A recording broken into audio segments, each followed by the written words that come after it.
Telesaúde Mato Grosso, aproximando você do conhecimento. Bom, boa tarde a todos, muito obrigada pelo convite, é sempre uma honra estar podendo falar para colegas, né? E eu gostaria de ressaltar que esse plano de ação integrada da Vigilância em Saúde de Cuiabá, inicialmente começou como sendo da Vigilância em Saúde, mas com o tempo ele foi agregando, especialmente o pessoal da área de atenção primária, pela questão da imunização. Bem, o contexto que nós vamos falar já é um contexto de quem atua em ponta, diretamente com o munícipe. Então, a gente tem mais ou menos uma história para contar. Essa história, me permitam apenas um parêntese, por incrível que pareça, eu sou sobrinha neta de um mata-mosquito que trabalhou com Oswaldo Cruz no Rio de Janeiro, eliminando a febre amarela em área urbana. E jamais poderia imaginar que hoje, em 2018, lá estamos nós lidando de novo com uma situação dessas, né? Bem, a história de Cuiabá começou quando nós recebemos um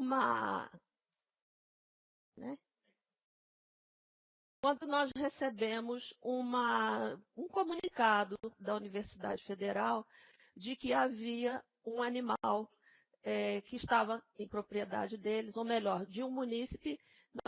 A Unidade de Vigilância de Zoonoses recolheu esse animal, levou para a Universidade Federal e, ao chegar lá, ficou sabendo que existia já um outro animal que tinha sido levado por um outro munícipe, PNH, morto. Então, o que era para a gente o primeiro caso, na verdade, era o segundo. A partir desse momento, e em função da conversa, de todas as notícias que nós tínhamos, especialmente eu que atuo no Centro de Informações Estratégicas, nós sabíamos da situação na região sudeste, nós nos juntamos na Vigilância em Saúde, a princípio com a Unidade de Vigilância de Zoonoses, e fizemos um plano de ação para as remoções desses animais. Então, nesse primeiro slide, eu apresento para os senhores a questão da epizootia, a finalidade, isso já foi muito bem explicado pelos que me antecederam aqui nesse momento. E aqui eu mostro para os senhores um mapa, que é um cartograma de Cuiabá, que nós fazemos a cada vez que há um levantamento de índice pela Unidade de Vigilância Zoonose, do programa da dengue, nós fazemos esse mapeamento das áreas conforme o índice predial. Nesse caso, é um que foi feito em outubro, o resultado foi muito bom, me parece, se não me engano, 5,3, mas que mostra bem as áreas em vermelho, que são áreas de risco de epidemia, e as áreas em vermelho mais escuro, que são ainda acima do risco de epidemia.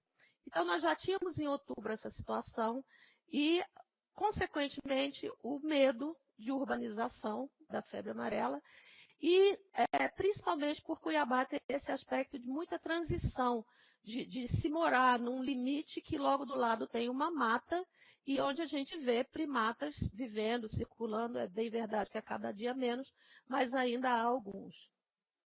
Bem, a partir de então, nós montamos um protocolo de ações. Primeiro, diante da notificação de um PNH morto, seja cadáver, carcaça ou ossada. O que seria feito a partir daí? Então, era recolher o animal. No momento do recolhimento do animal, é importante se levantar ao máximo as informações. As informações de se viram outros animais, se esse animal vivia muito próximo da família, porque é comum, as pessoas aproximam o animal, alimentam o animal, ele vai se tornando mais íntimo, procura normalmente ele e o bando, aquelas pessoas, aí quando ouvem falar que há o risco da febre amarela, começa a haver a matança, que é a realidade que a gente, infelizmente, vive hoje no município de Cuiabá e em outros locais também. Então, a investigação no momento do recolhimento, ela é essencial. O que for possível de se levantar em relação à presença de outros animais, se viram outros animais por ali, se houve agressão, porque, vejamos, não podemos nos esquecer, existe a possibilidade da raiva também em ciclo lá no meio das matas. Então, com base em tudo isso, nós passamos a fazer esse protocolo. No momento da coleta também, do recolhimento do animal, esclarecer, gente, não quer dizer que este animal tenha febre amarela. Esse animal é um alerta de uma possibilidade de febre amarela. Porque se a gente falar que é febre amarela, imediatamente se institui um pânico geral e todo mundo vai querer tomar vacina e pior, né? Vão começar a matar tudo quanto é coitado de macaco que tiver por ali. Então, esclarecer que é um caso suspeito e deixar muito claro para a pessoa que o que ocorrer na trajetória desse animal entre o recolhimento até o diagnóstico será devolvido, será informado para a pessoa interessada como foi isso, se deu positivo, se não deu, a demora do laboratório diagnóstico, porque não é feito em Mato Grosso, é um laboratório de referência. A coleta do material que nós, no caso de Cuiabá, nós contamos com a parceria muito gentil da Universidade Federal de Mato Grosso. Então, eles têm também uma rotina, eles têm todo um tempo. Tudo isso a gente tem que deixar claro para o município, porque o serviço público ele é muito desacreditado. E a vigilância em saúde, ela é a parte mais invisível do Sistema Único de Saúde.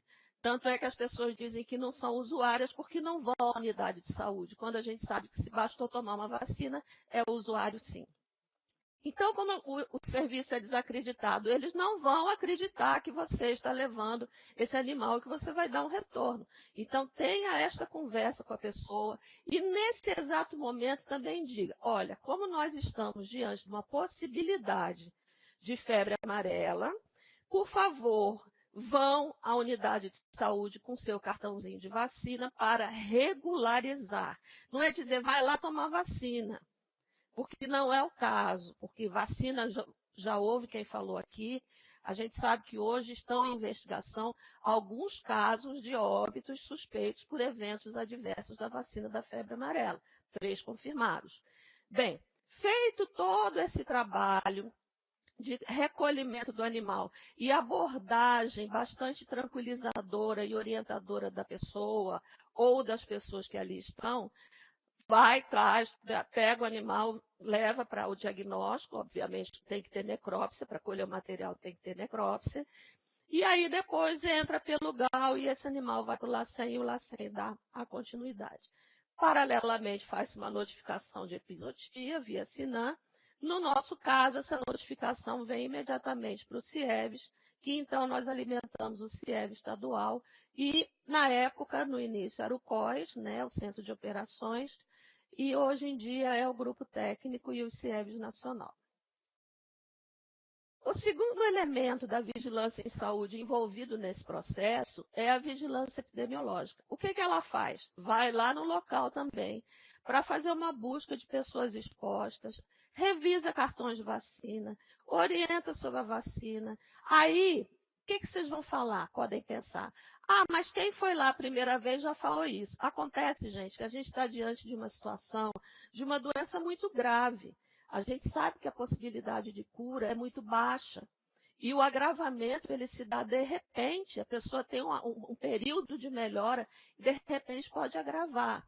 E o que é pior, quando a pessoa, às vezes, procura uma unidade de saúde, ela está em fase aguda. E fase aguda, ela vai ter febre, dor no corpo, muito parecido com as outras arboviroses que a gente tem aí hoje circulando, as 3, né, relacionadas ao Aedes. Então, ir de novo, explicar de novo a questão da vacina é redundância? É. Mas a gravidade da situação exige que nós sejamos muito persistentes, repetindo sempre, divulgando sempre, para que a gente não tenha casos humanos.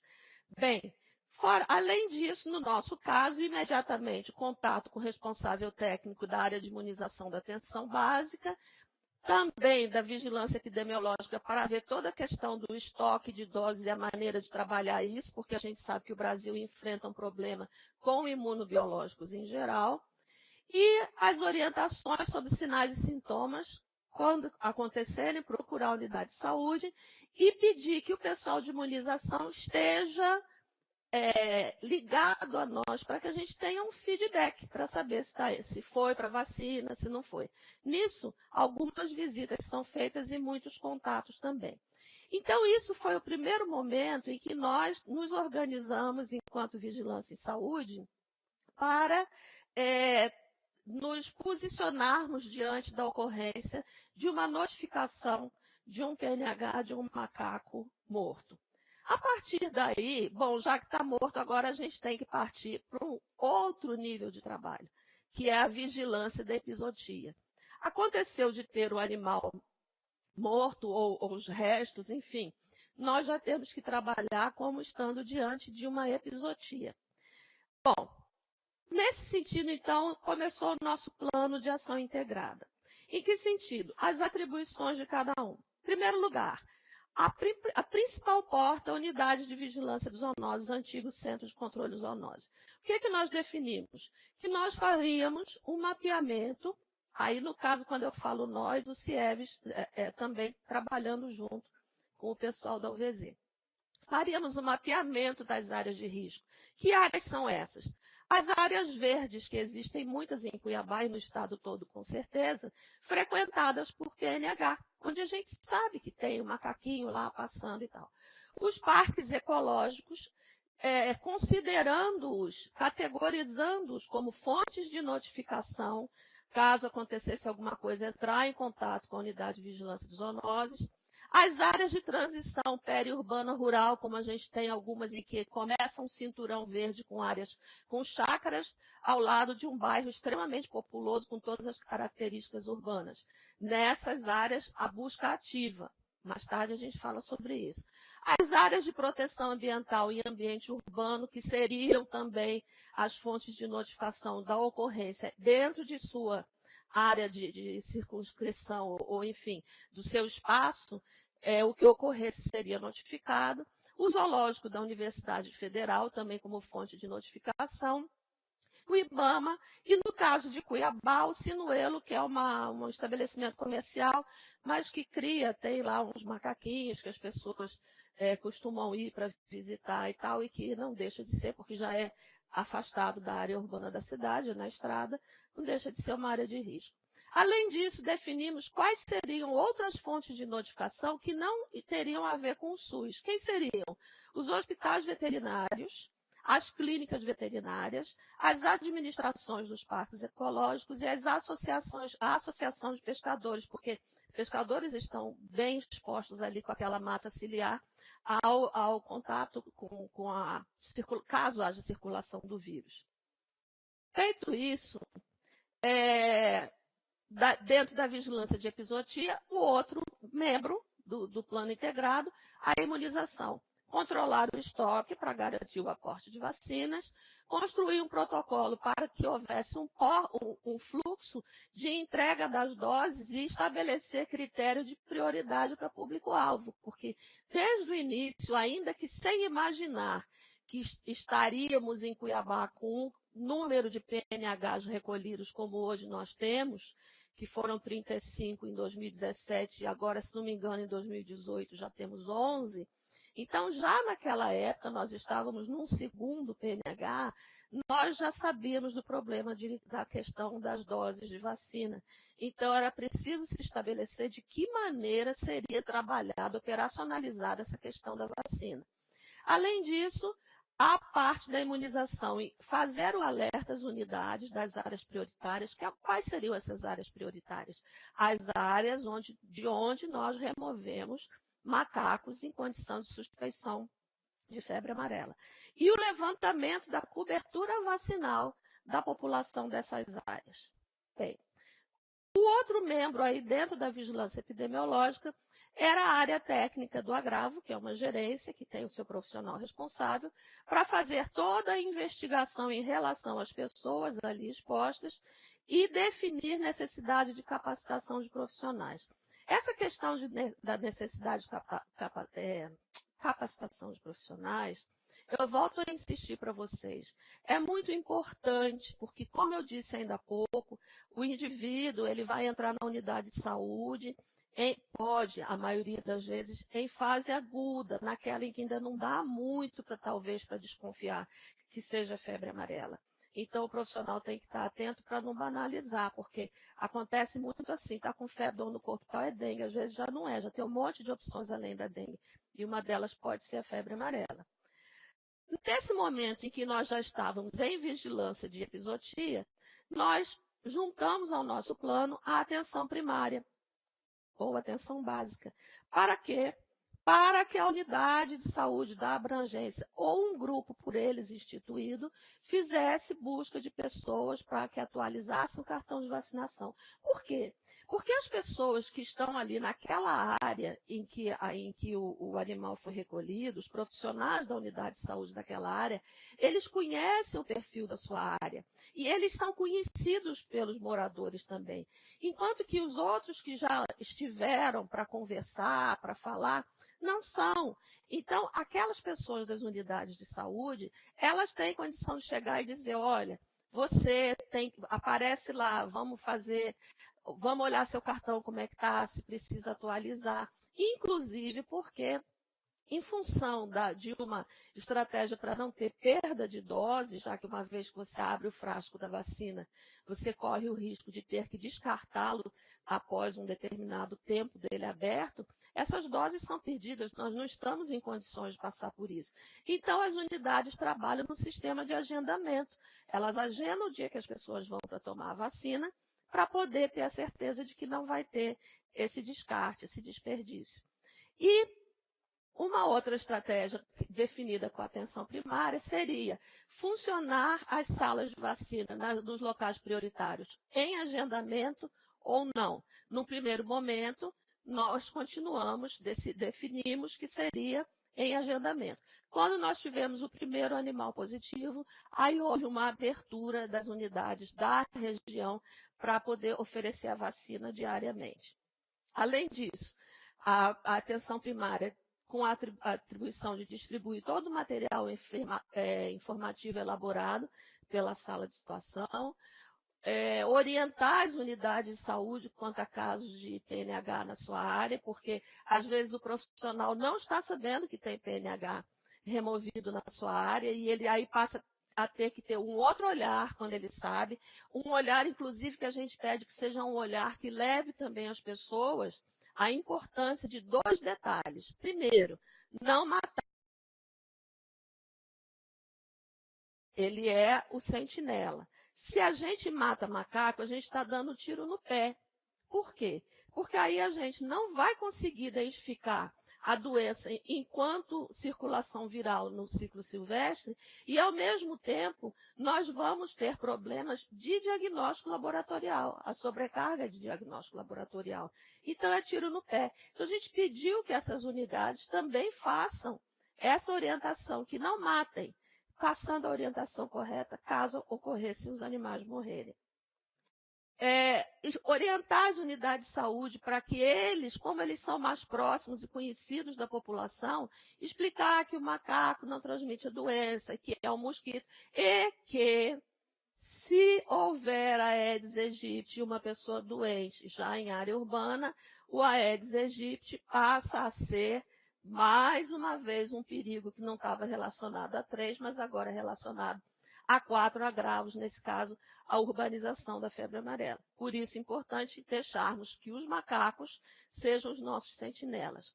E uma coisa muito importante que eu quero chamar a atenção dos senhores que estejam assistindo isso, é que tem que pesquisar se houve agressão a humanos por parte desse animal, porque essa pessoa tem que ser imediatamente orientada para procurar o atendimento antirrábico humano, e o atendimento antirrábico humano em casos de animais silvestres é um esquema que envolve soro e vacina, porque não tem essa coisa de observar como cachorro 10 dias, não.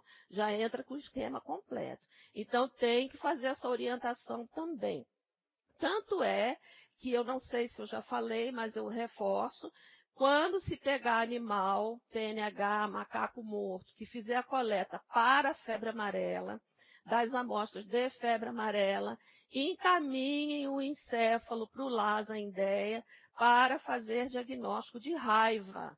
é muito importante a gente agregar o diagnóstico de raiva, já que a gente tem como colher a amostra, vamos fazer isso também, porque as agressões, às vezes, elas passam despercebidas, e a gente precisa saber se está tendo circulação de raiva nessa área, e se seria essa uma das causas da morte do animal.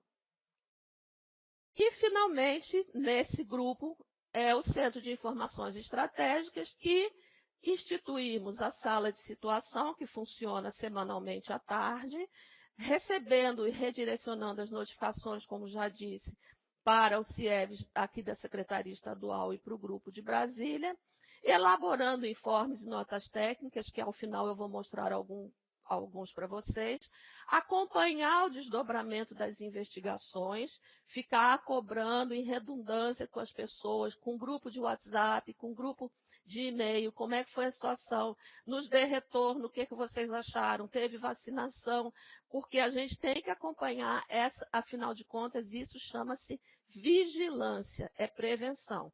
Acompanhar as respostas dos senhores envolvidos, fazer relatórios, dar publicidade aos relatórios, aos segmentos aos quais os relatórios sejam importantes e atualizar as informações junto aos órgãos competentes.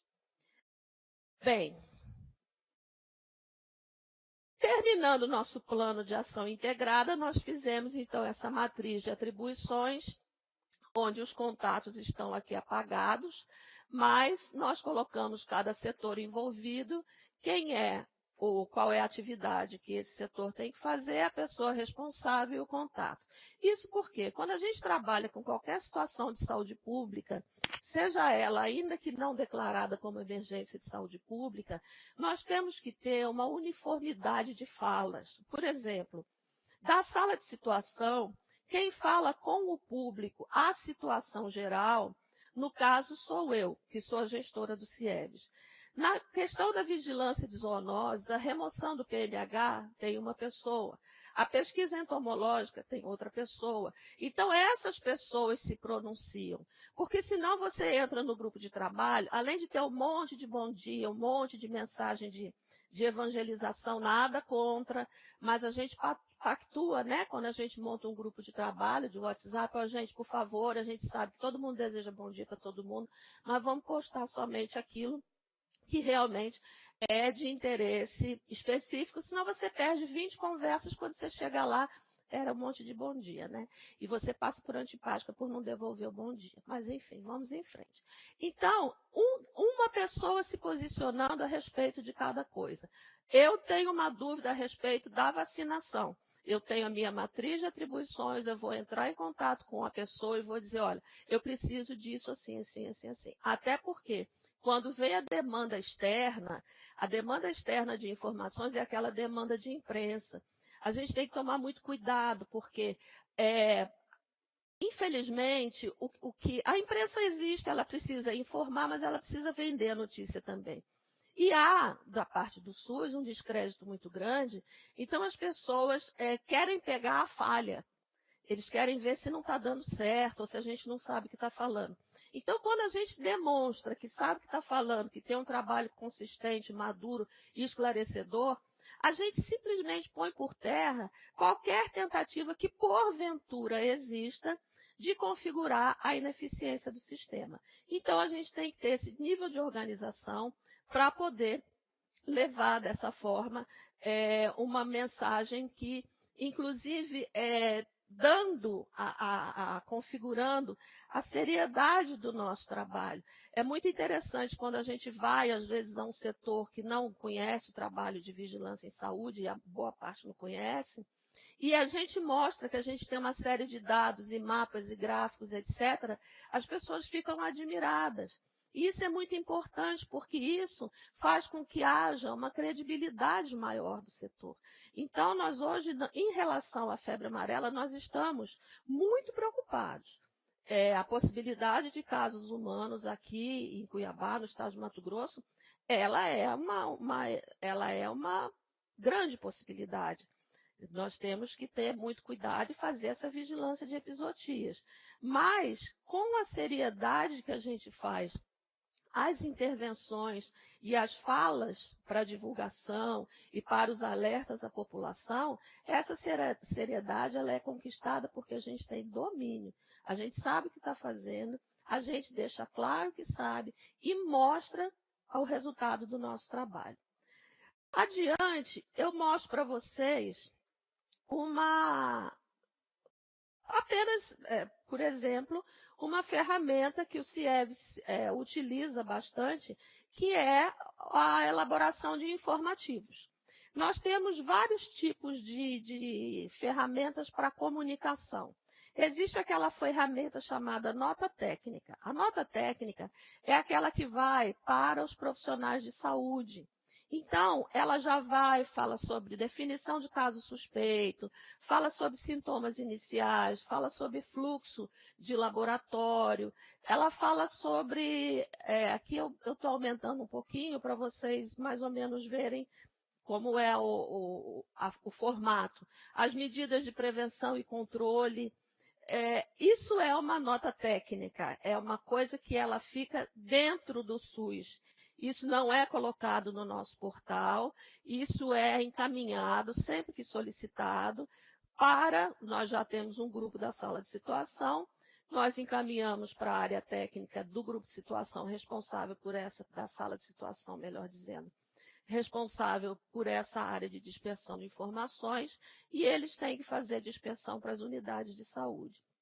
Bem, fora isso, nós temos outras ferramentas. Isso aqui é um controle que a gente faz dos PNHs. Vocês podem ver, aqui vem o caso desse PNH, como ele está registrado no SINAM, e aí vem todo um descritivo sucinto de onde ele veio, que local, qual foi a situação, e a gente vai temporalmente registrando o status dessa amostra. Se o resultado está pendente, se não está, e quem é a pessoa responsável por essa informação que nos foi passada. Então, esse é o resumo que é adotado pela sala de situação, com base nas informações da Unidade de Vigilância e Zoonoses e dos demais membros que participam desse grupo de trabalho. Isso é muito importante, porque na hora que alguém chega e fala, e quantos tem, como é que está, a gente pega isso, é atualizado a cada caso, a cada informação que chega. Então, é muito importante a gente ter essa ferramenta também. Essa outra ferramenta aqui, ela já é um informativo. É outra coisa. O informativo é aquele que a gente prepara, mas já num linguajar mais voltado para o público. Nesse caso aqui, nós fizemos porque nós queríamos, primeiro, passar para as pessoas está nesse quadro aqui, qual era a situação do número de PNHs removidos e a situação deles, se é pendente, se é positivo, se foi descartado, ou se a amostra é inviável. Olha, uma coisa que eu esqueci de falar, mas ainda dá tempo. Quando acontece de chegarmos, da equipe da vigilância de zoonose, chegar a um local e perceber que o animal está em decomposição, ou seja, que essa amostra é inviável para envio ao laboratório, nós lançamos como notificação do mesmo jeito. Nós computamos como suspeita de epizotia do mesmo jeito, ainda que a gente saiba que não vai ter um resultado. Mas se o animal apareceu morto, é provável que outros ajam, e para isso se faz uma investigação. Eu queria só ressaltar uma coisa para vocês. Num trabalho muito bem feito pela FAPESP, por biólogos de várias instituições de São Paulo, eles nos informam que para cada animal que nós conseguimos visualizar aqui na cidade próxima a nós, esse animal corresponde a 10% dos animais que morreram lá dentro da mata. Então, mesmo que esse animal esteja morto em estado de decomposição, nós lançamos sim e computamos sim como suspeito de epizotia. Essa é uma conduta que nós adotamos no nosso trabalho em Cuiabá, porque a gente precisa dar um número para mostrar qual é o volume de trabalho e a possibilidade de realmente estar circulando esse vírus dentro da mata. Esse mesmo trabalho diz que quando um animal chega ao nosso conhecimento morto, provavelmente a circulação viral lá dentro da mata já está acontecendo há 60 dias. E se é uma mata que é frequentada por pessoas, ou porque elas moram ou porque vão pescar, imaginem o risco dessas pessoas não estarem vacinadas. Então, esse informativo, essa ferramenta informativa, ela se dirige a esse público mais leigo para dar alertas, para pedir para não matar animal, para dizer o que faz se encontrar o animal morto, se for mordido, procurar a unidade de saúde. A nossa assessoria de imprensa divulga em nota e nós disponibilizamos no nosso portal também.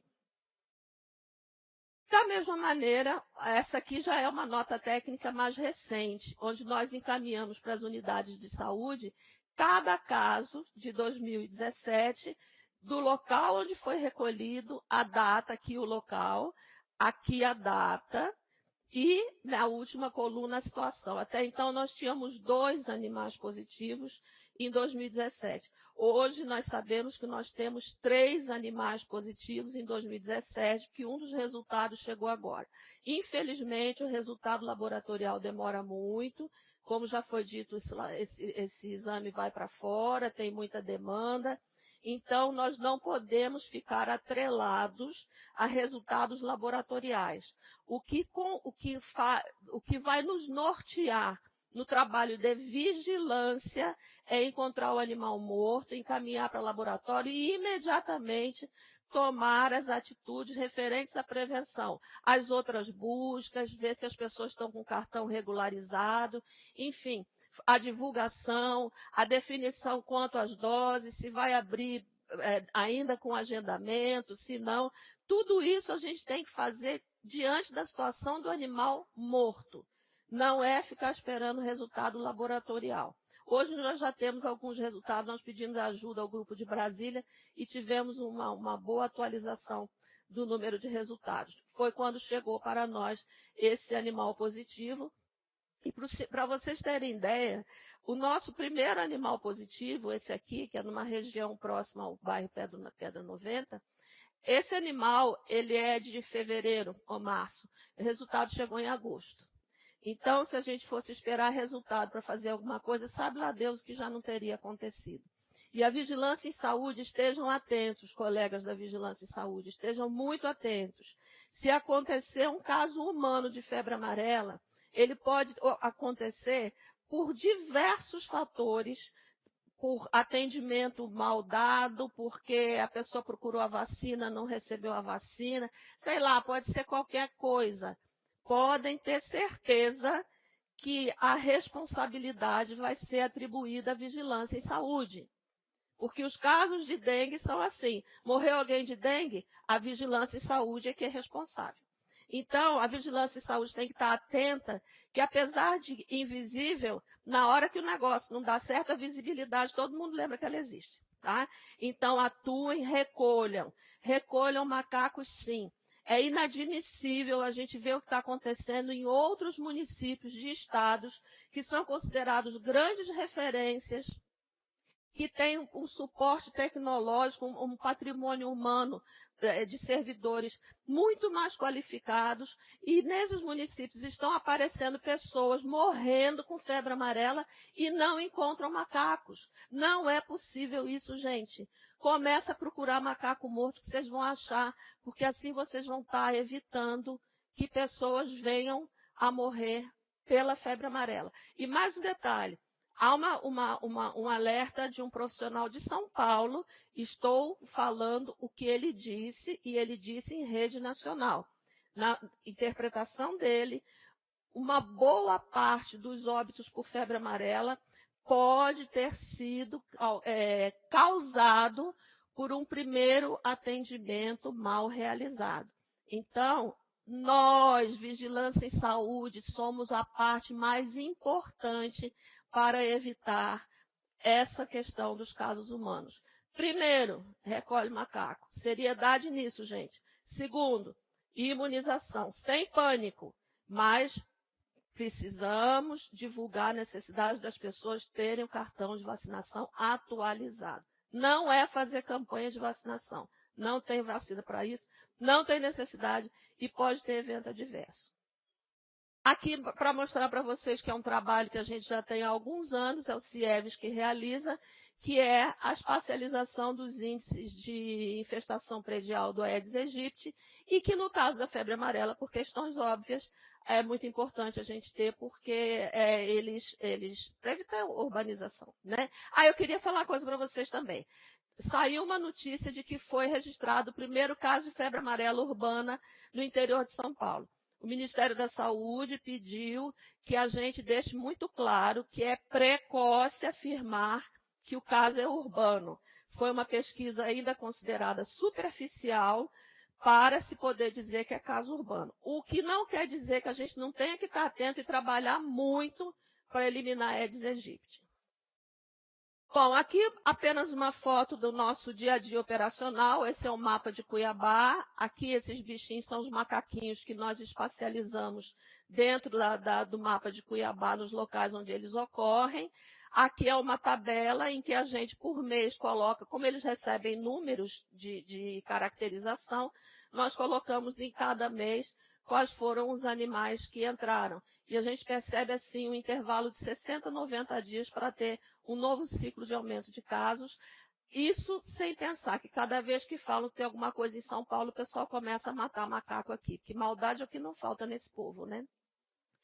Então, aqui mais de perto, os nossos macaquinhos numerados, com a categorização dele, o verde escuro é o negativo, o verde claro é o que está pendente, o roxinho é aquele que foi inviável, o vermelhinho, que a gente tem um aqui bem na pontinha, esse vermelhinho aqui foi positivo. Então, isso é importante para a gente conseguir verificar, depois, quando se joga no Google Maps, que você joga esses locais onde esses animais foram encontrados. Isso é um trabalho que a gente está começando a fazer com os biólogos da Unidade de Vigilância de Zoonose.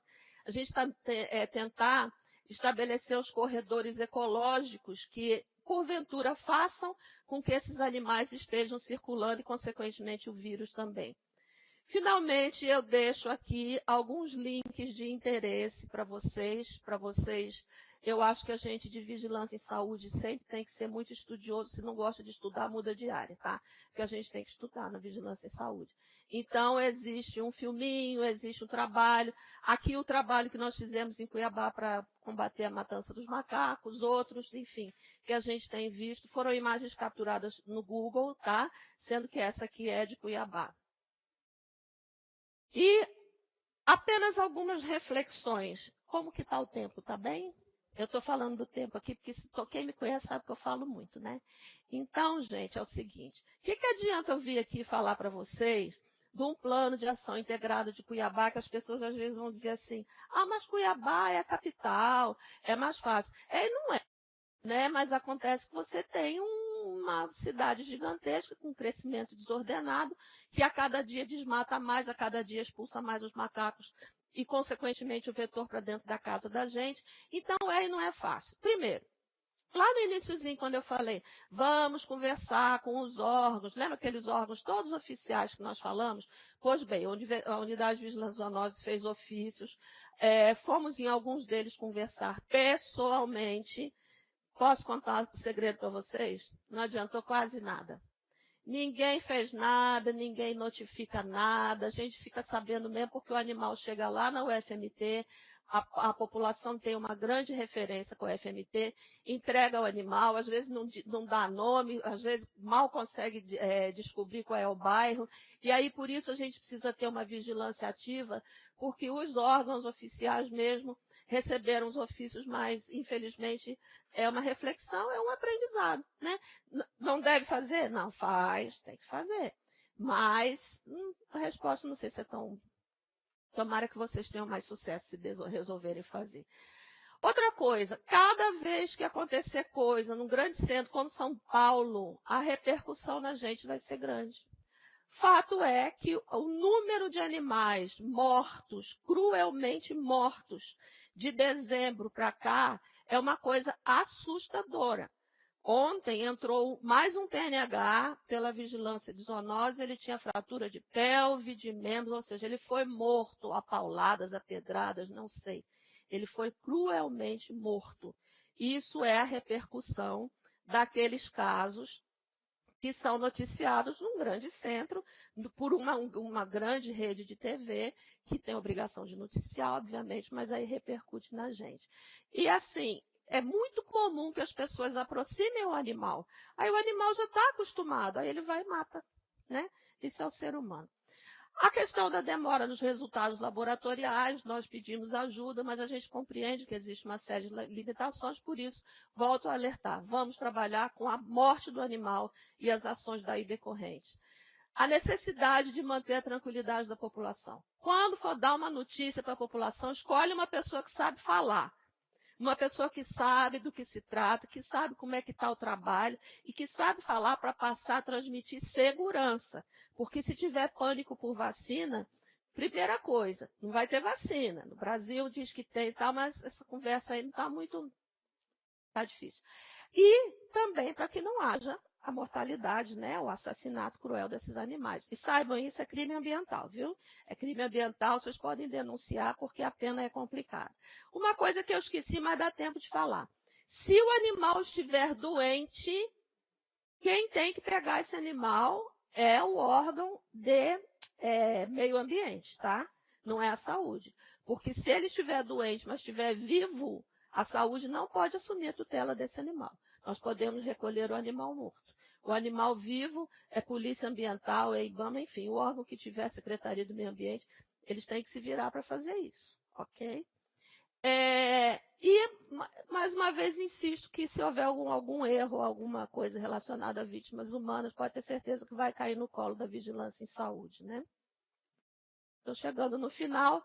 Aqui é uma foto da nossa última sala de situação do ano passado. Como eu disse, terminamos o ano com 35 animais, já iniciamos com 11, muito em função da repercussão, mas nós temos certeza de que nós temos evidências da circulação viral do vírus da febre amarela aqui em Cuiabá. É praticamente certo que em nível silvestre, porque de onde tem vindo esses animais. Então, aqui eu quero registrar a turma aí que heroicamente vai levando, é heróico mesmo, tá? Trabalhar na vigilância de saúde, a gente merece medalha. Estátua não, porque depois o pombo vai posar, vocês sabem, né? Mas a gente merece medalha mesmo por trabalhar, porque é um trabalho heróico. E assim eu agradeço a atenção de vocês, eu desejo muito sucesso e peço a vocês, recolham, façam busca ativa, utilizem os seus agentes de endemias, eles percorrem a cidade inteira, utilizem seus agentes de endemias, utilizem seus agentes comunitários de saúde, expliquem para eles, para que eles saibam levar a informação de como é a transmissão e eles saibam sinalizar para vocês a presença de macacos mortos, que eles façam essa investigação, não custa nada e também é papel deles fazer isso. Agradeço a vocês e desejo muito sucesso. Naquilo que estiverem, que precisarem, estão aí os e-mails do CIEBS e o meu, e os telefones também, a gente está às ordens para o que for necessário que a gente puder ajudá-los. Muito obrigada.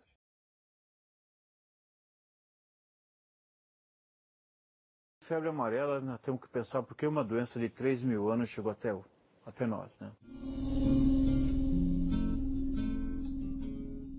A febre amarela tem descrições de doenças, uma doença muito parecida com febre amarela já de 3.000 anos atrás. E a gente importou tanto o vírus quanto o mosquito, o Aedes aegypti, nos navios que traziam escravos. Não dá para fazer uma perversidade como escravizar a gente sem ter algum tipo de punição, né? Por dizer aqui, o Aedes deitou e rolou, né? E a febre amarela começou a graçar nas cidades, começou principalmente na América Central. No Brasil, ela chega no Recife no começo do século XVII e ganha as cidades, porque ninguém frequentava muitas florestas. O Brasil estava virado de costas, né? E aí dizimou e fez um estrago, tanto que mais ou menos no século XIX era conhecida como a febre do Brasil. Ninguém sabia como é que a febre amarela se transmitia. Né? Vamos voltar no tempo que o Pasteur estava desenvolvendo a teoria bacteriológica das doenças, então se imaginava que passava de um ser humano para outro. Até que um cubano, o Finlay, ele, no final do século XIX, ele falou, não, eu já coloquei gente com febre amarela do lado de gente sem febre amarela e não passou. Deve ser outra coisa. E imaginou que era um mosquito. Ninguém deu bola para ele, ficava em Cuba, né? Até que o exército americano, quando ele fez a guerra hispano-americana, ele perdeu mais ou menos 3.000 pessoas. menos de 300 foi de bala, o resto é de mosquito. Então, como o mosquito matava 10 vezes mais do que as balas dos espanhóis, eles resolveram pegar um cirurgião militar, o Reed, que mostrou, não, de fato, esse cubano esquisito estava certo. O Brasil foi o primeiro país a adotar essa teoria e o Emílio Ribas acaba com uma epidemia em Sorocaba, controlando o mosquito, e depois vem o Oswaldo Cruz. E aqui no Rio de Janeiro acaba com a febre amarela, mas também teve uma vacinação contra a varíola, e também tiraram as pessoas do casario, deu a revolta da vacina. E a última epidemia de febre amarela urbana que teve no Brasil foi em 29, em 28 e 29, também no Rio de Janeiro, que foi mais ou menos uns 10 anos antes de ter uma vacina eficiente, a 17DD, feita pela Fundação Rockefeller. Quando a gente achou que tinha inventado inseticida e uma vacina, nós ficamos achando que ia acabar. Mas não acabou, porque a febre amarela encontrou um outro hospedeiro, os animais silvestres. Então a transmissão é macaco, ou outros roedores, alguns roedores silvestres, e transmitida para outro macaco por um mosquito que vive na floresta, o hemagogos. Então você tinha que tomar vacina porque as febres amarelas tinham mudado das cidades para o mato. Então você tinha que tomar vacina quando você ia para o mato. E sempre tem surtos, de tempos em tempos, porque acontece com os macacos o que acontecia na peste negra e também o que acontecia com o ebola no centro da África. Vem uma epidemia, morre um monte de macaco, como morria na peste negra um monte de gente. Os que sobreviviam eram imunes e se demoravam algum tempo para ter novos vulneráveis. Era uma autovacinação, né, natural. Então elas são autolimitadas, esses surtos. Cada 7, 10 anos o Brasil tem surtos de febre amarela silvestre, mas duas coisas aconteceram. Mudanças climáticas, que fizeram que as condições, o mosquito proliferasse mais do que aconteceu agora. O retrocesso de saneamento das subperiferias das cidades, aonde você retornou a níveis medievais, né? Você não tem esgoto. Você tem até novos barões, né? Com novas milícias que respeitam um pouco o padrão central, que hoje a gente chama de tráfico. E as cidades também foram crescendo de forma desordenada e começaram a invadir as franjas das matas ao redor. Então tem mais chance de você entrar no mato do que tinha antes. E também hoje uma pessoa que foi caçar ou pescar em algum lugar, pega um carro, um avião e além do mosquito você tem uma coisa de asa chamada jato ou uma coisa de 4 rodas chamada carro. E o problema é que a gente tem um terceiro fato, que não é nem mosquito, mas que parece o hemagogo, que chama os demagogos, ou demagogos brasilienses, né? Que não tomaram as medidas de imunização para o controle das regiões aonde começou a pintar a história. A área de influência ou de risco da febre amarela, antigamente eu tinha que tomar vacina para febre amarela se eu fosse para Palmas, se eu fosse para Tocantins. Agora, se eu for para Cantareira, eu vou ter que tomar vacina. E não tem para todo mundo. A vacina é segura. E se descobriu que antigamente dava reforço de 10 em 10 anos, uma dose única protege para a vida inteira, e aparentemente o fracionamento da dose, pelo menos 9 anos dá de proteção. Como é que é essa vacina? É um vírus que perdeu o dente, é um vírus bobo, é o vírus, uma versão atenuada do vírus, como é o vírus da gripe. Mas se você tiver uma imunodepressão, ou um diabetes, ou você está fazendo quimioterapia, ou está muito velho, você começa a ter chance de que esse vírus, mesmo desdentado, morda alguns órgãos. O órgão principal é o fígado. O fígado, quando é machucado ou inflamado, ele deixa de excretar bilirrubina, a pessoa fica amarela. Daí o nome, febre amarela, porque a pessoa fica ictérica. Então, a solução hoje é aumentar a produção da vacina, que é um momento difícil, de subfinanciamento das áreas de produção de saúde, e também uma vacina contra o medo. A comunicação trouxe muitos benefícios, mas uma delas também compartilha os medos. A situação da febre amarela no Brasil há 100 anos atrás era muito pior do que hoje, mas o medo não era tão grande. Então, o que acontece é que tem gente na fila tomando vacina quando não precisa. E, inclusive, ocultando alguns dados de saúde importantes que impediriam de ter reação vacinal, que iriam contradizer a vacinação. Então, nós estamos vivendo uma situação que também volta muito à essência do ser humano. Ele tem medo do vírus, ele tem do mosquito, ele tem medo de morrer. ele tem falta de confiança na estrutura da saúde, ele acha que estão ocultando uma verdade deles, e a gente não consegue fazer a gestão. Foi esse o tempo da revolta da vacina, que vinha um grupo de mata-mosquito, que pegava, virava a vacina de varíola, e ao mesmo tempo ainda destruía a tua casa para você não ter onde morar. Foi morar nos morros, criando as comunidades periféricas da cidade. Isso acabou. Então, esse aumento de informação trouxe consigo também o aumento da percepção do temor. Nós vamos ter que conviver com a febre amarela durante muito tempo, até esse surto se autolimitar. Nós vamos ter que incorporar, numa região maior do Brasil, pessoas a serem vacinadas. E isso precisa aumentar a nossa capacidade de produção e de investimento, porque a vacina brasileira é muito boa. Se você quiser saber um pouquinho mais de como a saúde dialoga com a sociedade e a molda e interfere, vem aqui na Casa do Saber e se inscreva. Vai ser bem legal.